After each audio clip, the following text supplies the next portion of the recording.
বন্ধুরা, এবার চলে এলাম কচু শাক সিদ্ধ ভালো করে কেটে সিদ্ধ করে নিয়ে জল ঝরিয়ে নিলাম ভালো করে। এবার দেখো গ্যাসটা ওভেন জ্বালিয়ে দিয়ে এবার কড়াটা বসে ভালো করে গরম করে তেল দিয়ে দিলাম।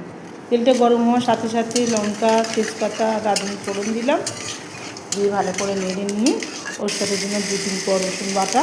ওটা পারলে তোমরা স্কিপও করে দিতে পারো নিরামিষ করলে। এরপরে দেওয়া হলো আদা বাটা।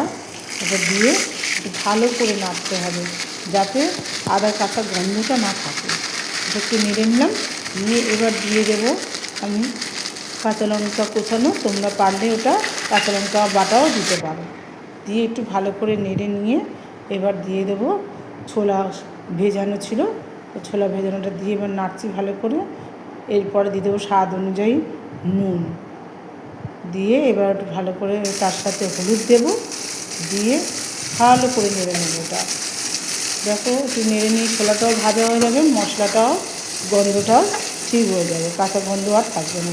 এবার নারকেল কোড়ানোটা দিয়ে এবার ভালো করে নেড়ে নিতে হবে যাতে নারকেলটা কাঁচা গন্ধ না থাকে। নারকেল কাঁচা থাকলে কচু শাকটা বেশিক্ষণ রাখা যাবে না, নষ্ট হয়ে যেতে পারে। তার জন্য নারকেলটা মশলার সাথে ভাজা করে নিতে হবে ভালো করে। দিয়ে দিলাম এবার একটু জিরে গুঁড়ো, দিয়ে ভালো করে একটু নেড়ে নিলাম।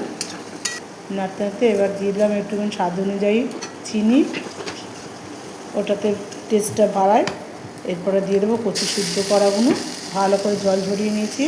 এবার খুব ভালো করে নাড়তে হবে কচু শাকটা, পুরো মশলা ছোলা ওগুলো ভালো করে সঙ্গে নেড়ে নেড়ে মাখিয়ে হবে ভালো করে। দেখো যাতে কচু শাকের জলটা ভালো করে শুকিয়ে যায়, জলটা একদম যাতে না থাকে, কারণ কচু শাকে জল থাকলেই গলাটা চুলকাতে থাকে।